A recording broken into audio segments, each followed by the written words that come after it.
Nous allons dans un premier temps nous intéresser à la structure du matériel génétique et à son organisation, principalement dans les cellules eucaryotes. Nous allons dans un premier temps nous intéresser à la structure du matériel génétique. Voyons tout d'abord le plan de cette partie du cours. Après avoir décrit les principaux éléments de structure des acides nucléiques que sont les molécules d'acide désoxyribonucléique ou ADN et d'acide ribonucléique ou ARN, nous nous attarderons sur quelques-unes des propriétés physico-chimiques de ces macromolécules, dont l'utilisation est à la base de l'essor de la biologie moléculaire moderne. Nous verrons ensuite rapidement comment ce matériel génétique est synthétisé avant de nous intéresser d'une part au conditionnement du matériel génétique dans les cellules et d'autre part à son organisation au niveau de l'information génétique. Bien que d'un abord ingrat, la connaissance des éléments structuraux des acides nucléiques est essentielle si l'on souhaite comprendre les mécanismes qui permettent une reproduction conforme des cellules, par exemple. Ou bien, si l'on souhaite comprendre les mécanismes moléculaires à l'origine des maladies, ou si l'on souhaite également explorer le mode d'action de certains médicaments ou de certains toxiques, ou encore pour développer les méthodes de génie génétique à des fins de recherche ou d'application médicale. La description la plus simple que l'on puisse faire de la molécule d'ADN, au plan chimique, serait celle figurant sur cette planche, à savoir que l'ADN est un polymère linéaire de désoxyribonucléotides reliés entre eux par des liaisons phosphodiester. Appliquons-nous à définir chaque terme de cette proposition. Polymère linéaire, c'est un enchaînement de motifs élémentaires, unidirectionnels, donc associés les uns aux autres sans branchement. Polymère de désoxyribonucléotides.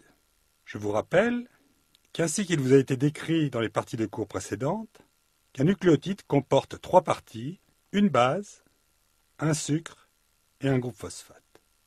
Enfin, nous parlons de liaison phosphodiester.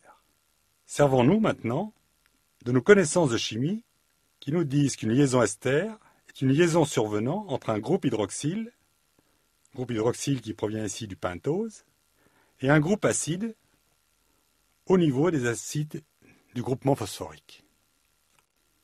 Les bases qui constituent l'ADN sont au nombre de 4. Adénine, guanine, cytosine ou thymine, que l'on désigne très souvent par la première lettre A, G, C ou T.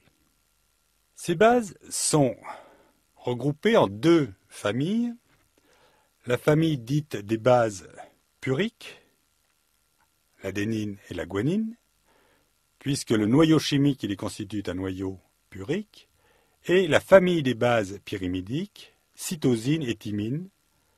Dans chacune de ces 2 familles, la position relative des différents atomes qui constituent donc les 2 cycles, puriques d'une part et pyrimidiques de l'autre côté, sont figurés par des petites nomenclatures, donc sous forme de numéros 1, 2, 3, 4, etc. La partie glucidique est formée d'un sucre à 5 atomes de carbone, c'est-à-dire un pentose, qui, pour ce qui concerne l'ADN, est donc le désoxyribose. Désoxy, puisqu'effectivement nous pouvons voir l'absence d'une fonction hydroxyle portée par le carbone en position 2'. Au passage, nous voyons donc le positionnement des différents atomes, exprimé ici aussi par une suite de chiffres, 1, 2, 3, 4, s'accompagne d'une petite nomenclature supplémentaire, un prime, qui permet de distinguer le positionnement soit sur le ribose, soit sur la base. Enfin, la dernière partie de ce désoxynucléotide est celle formée par le groupe phosphate. Groupe phosphate qui vous ont déjà été évoqués dans la partie de cours sur les nucléotides. Et nous pouvons voir donc qu'il existe différents types de groupes phosphate, monophosphate, diphosphate, triphosphate. Voyons maintenant un certain nombre d'éléments de nomenclature et de terminologie afin que lorsque nous parlerons de ces molécules dans la suite du cours, nous puissions nous référer à telle ou telle structure.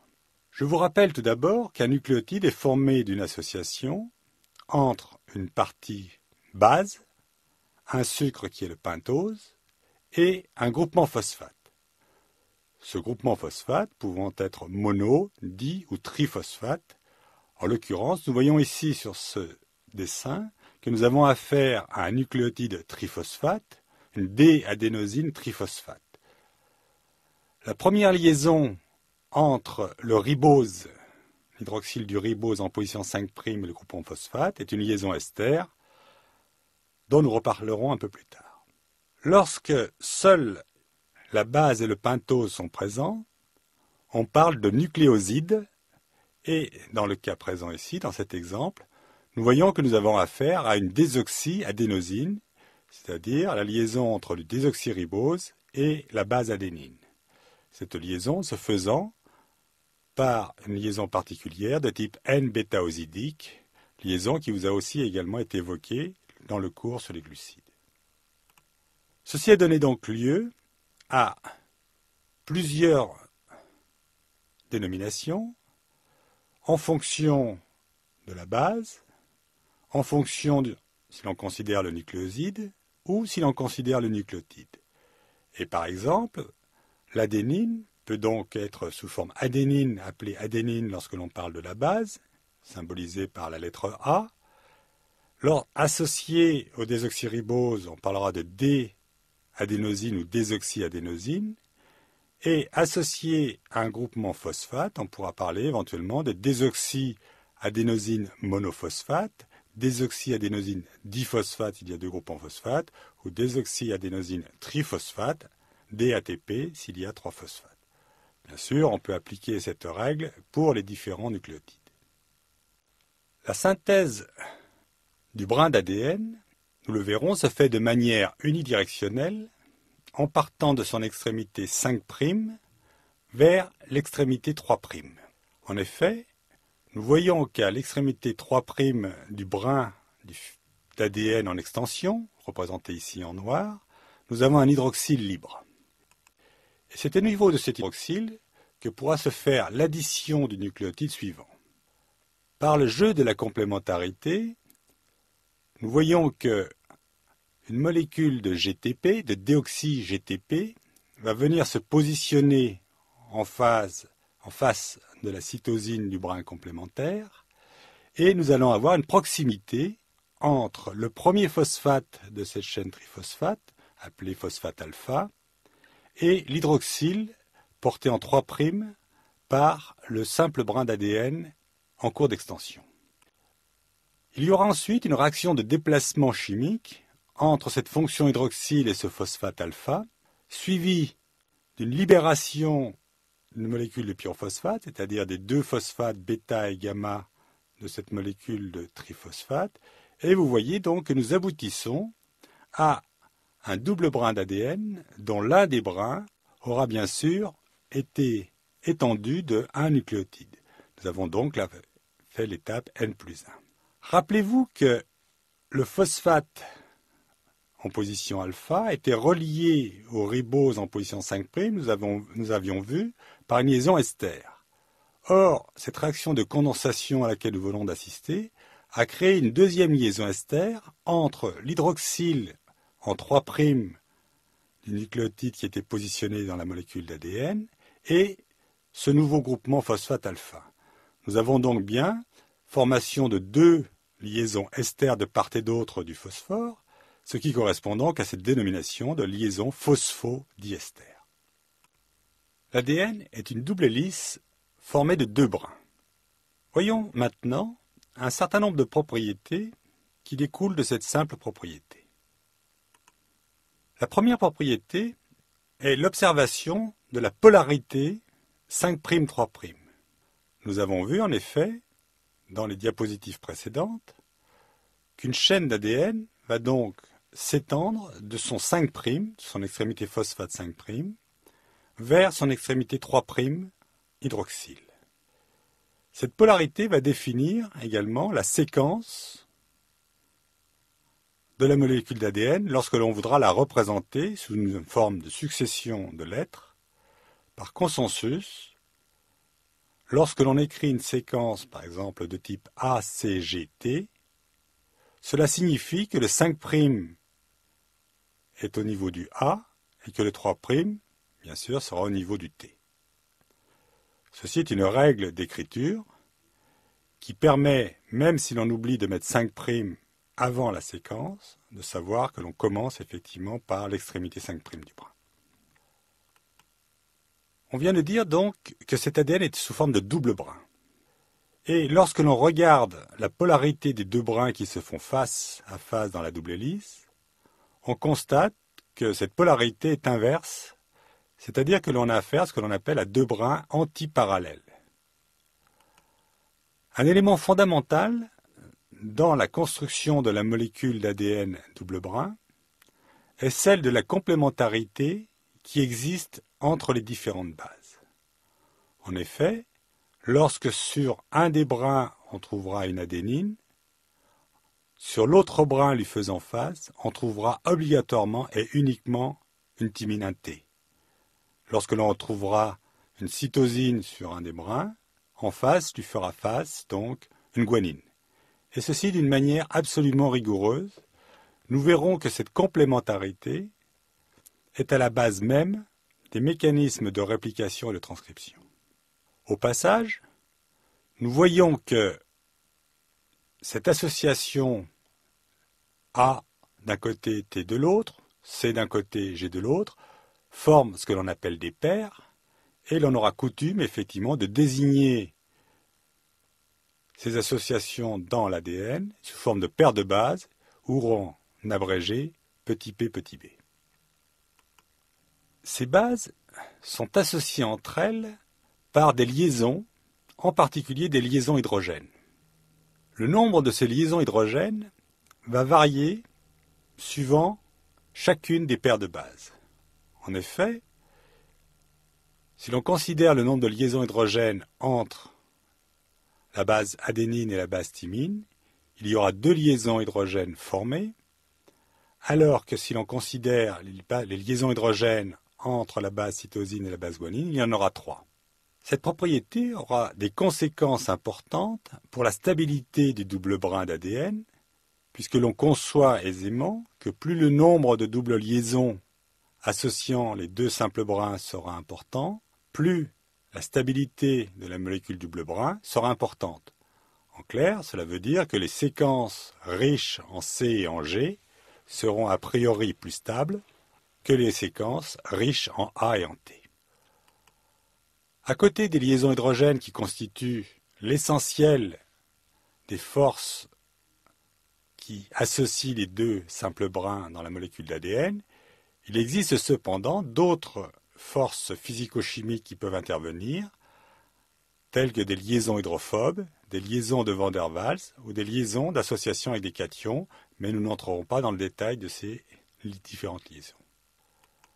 La composition relative dans les différents types de bases, A, T, G ou C, a donné lieu à ce que l'on appelle la constante d'espèce, qui représente le rapport du nombre de bases A et du nombre de bases T sur le nombre de bases G et nombre de bases C. Ce rapport est en fait une représentation des différentes espèces. Ainsi, par exemple, on s'aperçoit que dans le monde des prokaryotes, dans le monde des bactéries, on a des séquences beaucoup plus riches en G et en C, par exemple, que dans le monde des parasites qui seront plus riches en A et T. On aura donc une variation de cette constante d'espèce qui peut être un élément, éventuellement, de différenciation entre les génomes. Les molécules qui forment le double brin d'ADN ne sont pas des molécules planes. Et l'ADN aura donc une structure tridimensionnelle, la plus célèbre étant bien sûr la structure en double hélice proposée par James Watson et Francis Crick en 1953. Le premier niveau de conformation dans l'espace est celui des désoxynucléotides constitutifs de l'ADN. Ceux-ci peuvent être rencontrés sous deux formes. Une forme appelée syn, dans laquelle la base est repliée au-dessus du noyau désoxyribose, et une forme dite anti, dans laquelle cette base est rejetée vers l'extérieur de la molécule. Dans l'ADN et l'ARN, la majorité des bases sont dans une conformation anti, à l'exception des nucléotides guanylés, qui adoptent majoritairement la position syn. La structure tridimensionnelle des nucléotides, constitutive de l'ADN, va conduire à une organisation spatiale en double hélice, dans laquelle les bases sont disposées à l'intérieur, tandis que l'enchaînement des groupes phosphate et désoxyribose forme la couronne extérieure de la double hélice.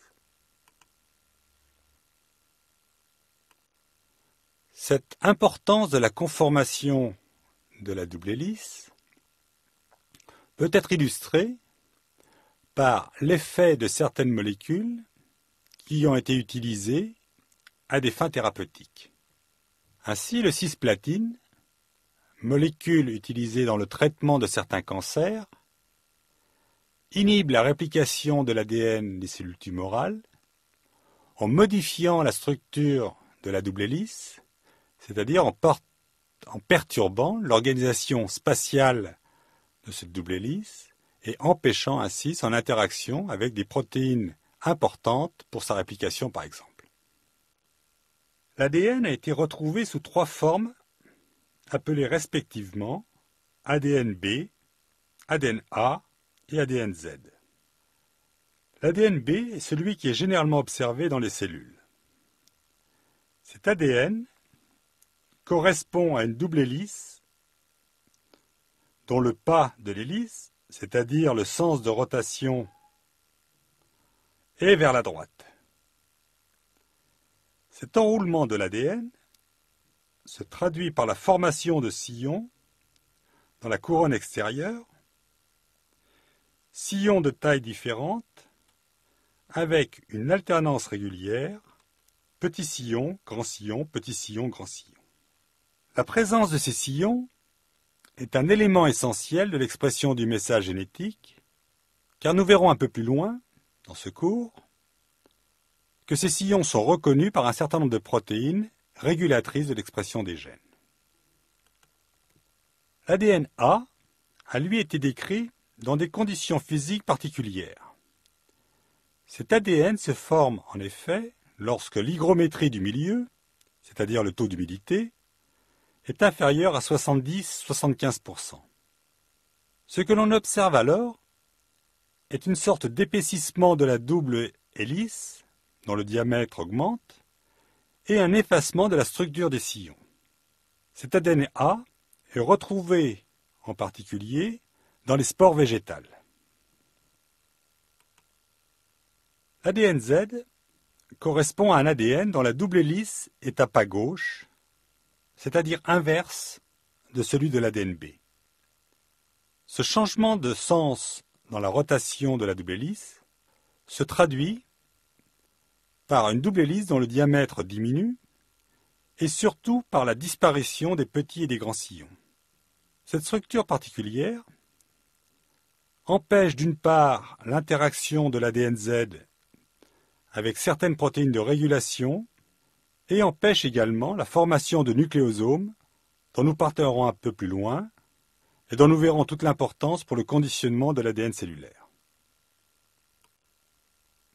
Dans le monde vivant, la molécule d'ADN peut être présente soit sous une forme circulaire, dans laquelle il n'y a pas d'extrémité libre, soit sous une forme linéaire, possédant à chaque extrémité une fonction hydroxyle 3' et un groupe phosphate 5' sur chacun des deux simples brins. Par ailleurs, à côté de l'enroulement que nous avons déjà évoqué des deux simples brins pour former une double hélice, la molécule d'ADN peut être l'objet d'enroulements supplémentaires. Les différents clichés de microscopie électronique présentés sur cette planche montrent, en effet, différents états de surenroulement d'un ADN double brin circulaire bactérien, passant d'un état relâché à un état condensé surenroulé, en suivant les clichés de gauche à droite. On peut voir que cet ADN circulaire, à la manière d'un bracelet élastique que l'on ferait tourner sur lui-même, peut ainsi adopter une structure beaucoup plus compacte à la suite de formation de ce que l'on appelle des supertours. La formation de supertours n'est pas réservée aux seuls ADN circulaires. En effet, comme le montre ce petit schéma, il suffirait par exemple que l'on essaie de séparer les deux brins de la double hélice en partant d'une extrémité et tout en maintenant l'autre extrémité de manière ferme pour entraîner éventuellement la formation de supertours. Ce type de situation est retrouvé in vivo, c'est-à-dire dans les organismes vivants. Nous verrons ainsi dans les prochains chapitres que la réplication ou la transcription de la molécule d'ADN s'accompagne d'un phénomène transitoire de séparation des deux simples brins.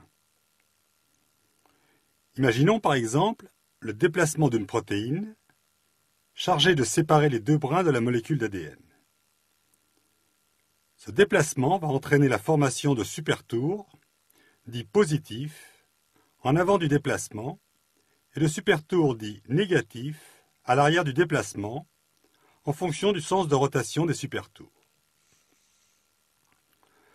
La formation de ces super-enroulements impose des contraintes à la double hélice, contraintes pouvant modifier dans certains cas le comportement des protéines associées. Par exemple, certains enzymes ou certaines protéines ne pourront plus se fixer sur une double hélice surenroulée. Dans les molécules d'ADN circulaire, le degré de surenroulement est estimé par le nombre d'enlacements qui représente le nombre de fois qu'un brin d'ADN s'enroule vers la droite autour de l'axe de l'hélice lorsque cet axe est maintenu dans un plan. La formation ou l'élimination de ces supertours peuvent nécessiter l'intervention d'enzymes spécifiques capables de couper l'un des deux brins ou les deux brins de la molécule d'ADN. Les topoisomérases de type 1 relâchent par exemple les structures surenroulées négativement en coupant un seul des deux brins. Après fixation sur la molécule double brin, la topoisomérase clive un brin grâce à un résidu tyrosine de l'enzyme qui attaque un des phosphates du brin d'ADN. Il y a ensuite une rotation autour de l'axe du double brin avant que l'enzyme ne réalise la ligation des deux extrémités coupées pour conduire un double brin dans lequel un tour a été éliminé. Les topoisomérases de type 2 peuvent introduire des sur-pair-enroulements négatifs en coupant les deux simples brins. Dans cette situation, la coupure du double brin, l'introduction du supertour et le raboutage final nécessitent de l'énergie et l'activité de la topoisomérase de type 2 sera couplée nécessairement à l'hydrolyse de molécules d'ATP. L'importance de ces topoisomérases dans les mécanismes de déroulement de la molécule d'ADN en a fait des cibles privilégiées pour les molécules thérapeutiques à propriétés antitumorales, telles que les toposides ou les podophylotoxines par exemple, ou bien des molécules à propriétés antibiotiques telles que l'acide nalidixique ou la ciprofloxacine. Dans les deux situations, ce que l'on cherche à faire, bien évidemment, c'est de perturber la réplication soit de la cellule tumorale, soit de la bactérie, et cette perturbation va être réalisée en empêchant le bon déroulement des opérations de réplication, en particulier en empêchant donc ce déroulement harmonieux de la molécule d'ADN grâce à l'action des topoisomérases. À côté de la structure d'ADN sous forme d'une double hélice classique, on peut trouver également quelques autres structures dont je vais parler maintenant brièvement. L'ADN peut en effet former des structures secondaires de type ADN cruciforme, par appariement partiel entre séquences complémentaires présentes sur un brin, tel que cela vous est indiqué sur cette planche. On a pu également visualiser certaines formes particulières d'ADN sous forme de ce que l'on appelle un triplex, on parle donc d'ADN H, correspondant à un assemblage partiel entre un double brin et un brin supplémentaire. Les liaisons mises en jeu dans la formation de ce triplex sont différentes des liaisons hydrogènes classiques. Ces liaisons sont appelées les liaisons de Hochstein.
Les molécules d'ADN et d'ARN sont constituées de bases qui absorbent la lumière ultraviolette à une longueur d'onde d'environ 260 nanomètres.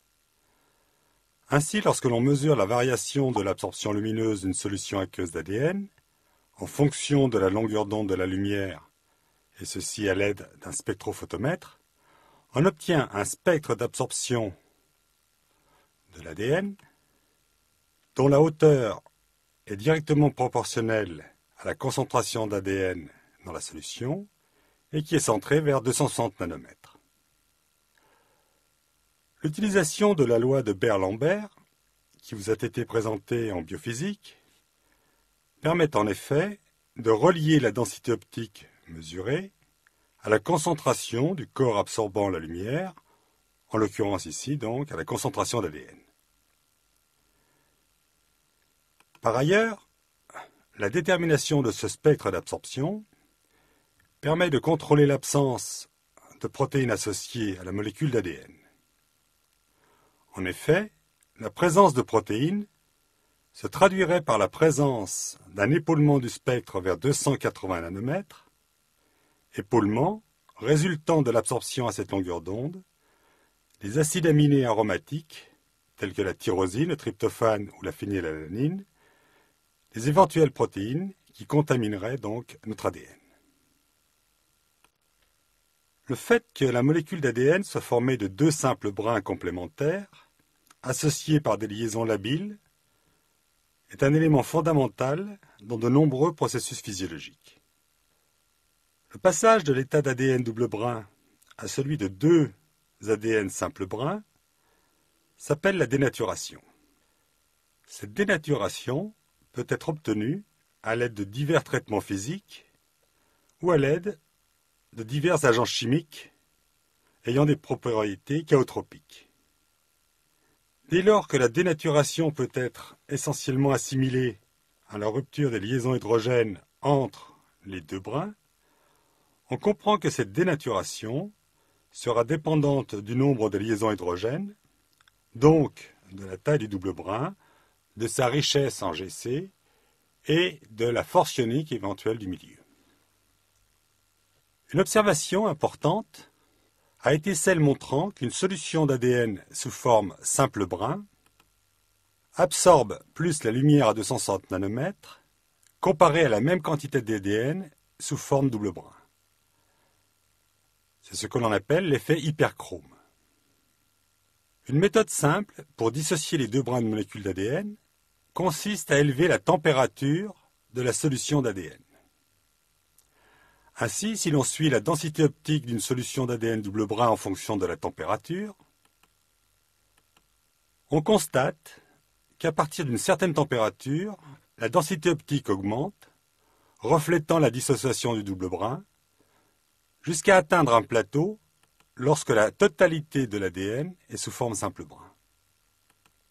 Le point d'inflexion de la courbe de dissociation correspond à la température pour laquelle 50% de l'ADN est dénaturé, et ce point particulier s'appelle le TM, signifiant melting temperature, c'est-à-dire température de fusion. Le processus de renaturation spontanée, qui survient lorsque l'on laisse la température redescendre de manière graduelle, est plus difficile à quantifier à l'aide d'un seul paramètre, car la cinétique de renaturation dépend de plusieurs paramètres, dont la concentration. En effet, plus il y a de molécules dans la solution, plus la probabilité d'hybridation entre les deux brins sera grande. Elle dépend également du temps pendant lequel on va laisser cette renaturation s'effectuer. Néanmoins, on évalue ce processus à l'aide d'un paramètre appelé COT, pour Concentration over Time. Donc ce paramètre définit la capacité de renaturation d'une solution contenant des simples brins d'ADN. Les molécules d'acide nucléique, d'ADN ou d'ARN, peuvent être dégradées à l'aide de réactifs chimiques ou grâce à un certain nombre d'enzymes.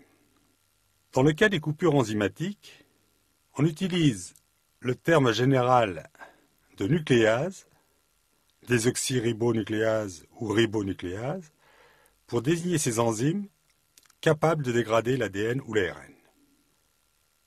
Les brins d'ADN ou d'ARN peuvent être dégradés soit par leurs extrémités, et on parlera alors d'activité exonucléase, attaquant soit l'extrémité 5', soit l'extrémité 3'. Lorsque la coupure se situera à l'intérieur de la séquence, on parlera alors d'endonucléase. Ces endonucléases pouvant être spécifiques de certaines séquences, ou au contraire être capables de cliver le simple brin d'ADN à toutes les positions. Nous avons vu que la formation des brins d'ADN et d'ARN se faisait grâce à l'incorporation de nucléotides ou de désoxyribonucléotides. Le fait que, d'une part, la quantité d'ADN doit être doublée lors de la division cellulaire, et que, d'autre part, la durée de vie limitée des ARN suppose un réapprovisionnement constant des ARN messagers, par exemple, indique que la synthèse des nucléotides et des désoxyribonucléotides est un élément majeur du métabolisme des cellules. Dans ce cours, nous n'aborderons pas en détail ce métabolisme des nucléotides qui sera étudié de manière plus approfondie en deuxième année. Je me contenterai simplement d'évoquer les principales voies de production de ces nucléotides. Il existe des voies de synthèse de novo des différents nucléotides puriques et pyrimidiques. Ces voies qui permettent donc la construction des noyaux puriques et pyrimidiques impliquent de nombreuses étapes et sont consommatrices d'une grande quantité d'énergie. C'est pourquoi, bien que la cellule soit donc capable d'en réaliser la synthèse complète, elle privilégiera, dans un premier temps, les mécanismes de recyclage des nucléotides. En effet, les molécules d'ADN et d'ARN qui sont dégradées le sont dans un premier temps sous forme de nucléotides, de nucléosides ou de bases. Ces différentes espèces chimiques sont ainsi constamment recyclées et réintroduites dans le métabolisme de synthèse des nucléotides. De même, si l'on considère la population de nucléotides triphosphates, la cellule produit majoritairement de l'ATP, qui ensuite, par le jeu d'interconversion et d'échange de groupements phosphates, fournira les autres molécules triphosphates telles que GTP ou CTP par exemple. Quel que soit l'organisme, et plus particulièrement chez les eucaryotes, il existe une certaine disproportion entre la taille de l'ADN. Nous avions vu par exemple que dans les cellules humaines, ce fil d'ADN comportant donc l'ensemble des chromosomes pourrait atteindre une longueur de près de 2 mètres. Donc une certaine disproportion entre la taille de l'ADN et celle de l'objet biologique censé le contenir, par exemple le noyau. Il y a donc une nécessité absolue de conditionner le matériel génétique afin qu'il puisse être contenu donc dans les cellules. Chez les virus, la molécule d'ADN ou d'ARN constituant le matériel génétique, qui peut être sous forme double ou simple brin, est généralement donc d'une taille relativement modeste, quelques centaines, voire quelques dizaines, quelques centaines de milliers de nucléotides. Ce matériel génétique est très souvent associé à des protéines, permettant d'une part son conditionnement, son emmagasinage, mais également sa protection. Ces protéines pouvant former par exemple une capside, telle qu'elle vous est illustrée donc sur cette petite photo. Le matériel génétique des bactéries est déjà d'une taille plus importante, puisqu'il est généralement 10 à 20 fois supérieur à celle des virus. Ce matériel génétique est regroupé en un ou plusieurs chromosomes, en général sous forme d'un ADN circulaire, qui est organisé en superhélices permettant la compaction, et associé à des protéines, l'ensemble formant ce que l'on appelle un nucléoïde. À côté de cet ADN organisé en chromosomes, on trouve également, chez les bactéries, des ADN double rebond de petite taille, circulaires, présents dans un nombre variable de copies et que l'on appelle les plasmides. C'est au niveau de ces plasmides que l'on retrouve, par exemple, bon nombre de gènes de résistance aux antibiotiques.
La réalité de cette organisation, la réalité de cette organisation, la réalité de cette organisation, la réalité de cette organisation, la réalité de cette organisation, La réalité de cette organisation, la réalité de cette organisation, la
Si chez les virus et les bactéries, l'essentiel du matériel génétique est porteur de gènes, la situation chez les eucaryotes, et en particulier les eucaryotes supérieurs, cette situation est assez différente.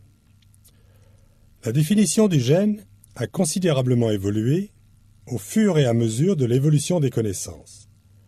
Et il est parfois difficile, même à l'heure actuelle, d'obtenir une définition du gène recueillant l'assentiment de la totalité des scientifiques.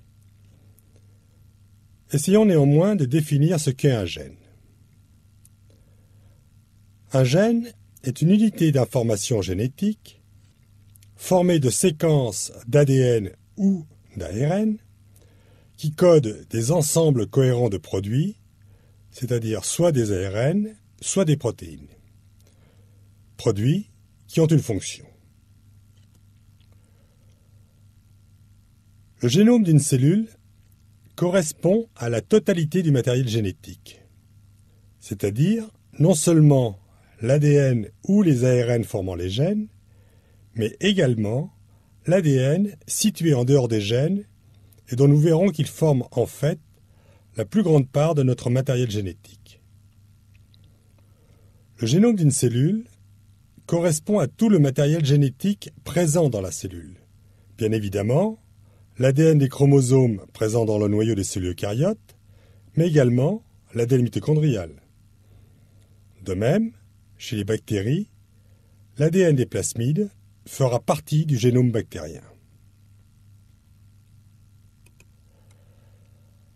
La densité génique, c'est-à-dire le nombre de gènes présents dans une quantité donnée de matériel génétique, varie en fonction des espèces et en fonction de la localisation chromosomique. Très élevée chez les prokaryotes et les eucaryotes inférieurs, la densité génique est plus faible chez les mammifères supérieurs.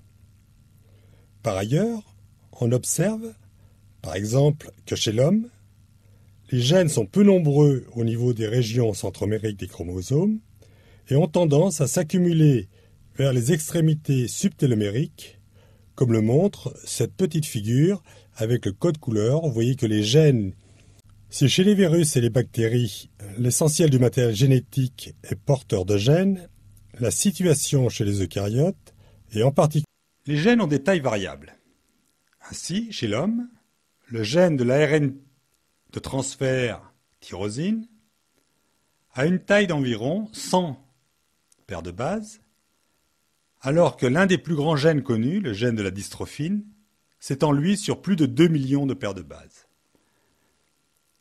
Cette variation est en partie le reflet de la variation des protéines, par exemple, retrouvées dans les organismes. Les gènes ont des tailles variables. Ainsi, chez l'homme, le gène de l'ARN de transfert tyrosine a une taille d'environ 100 paires de bases, alors que l'un des plus grands gènes connus, le gène de la dystrophine, s'étend lui sur plus de 2 millions de paires de bases. Cette variation est en partie le reflet de la variation des protéines, par exemple, retrouvées dans les organismes. Les gènes ont des tailles variables. Ainsi, chez l'homme, le gène de l'ARN de transfert tyrosine a une taille d'environ 100 paires de bases, alors que l'un des plus grands gènes connus, le gène de la dystrophine, s'étend lui sur plus de 2 millions de paires de bases. Cette variation est en partie le reflet de la variation des protéines, par exemple, retrouvées dans les organismes. Les gènes ont des tailles variables. Ainsi, chez l'homme, le gène de l'ARN de transfert tyrosine a une taille d'environ 100 paires de bases, alors que l'un des plus grands gènes connus, le gène de la dystrophine, s'étend lui sur plus de 2 millions de paires de bases. Cette variation est en partie le reflet de la variation des protéines, par exemple, retrouvées dans les organismes. Les gènes ont des tailles variables. Ainsi, chez l'homme, le gène de l'ARN de transfert tyrosine a une taille d'environ 100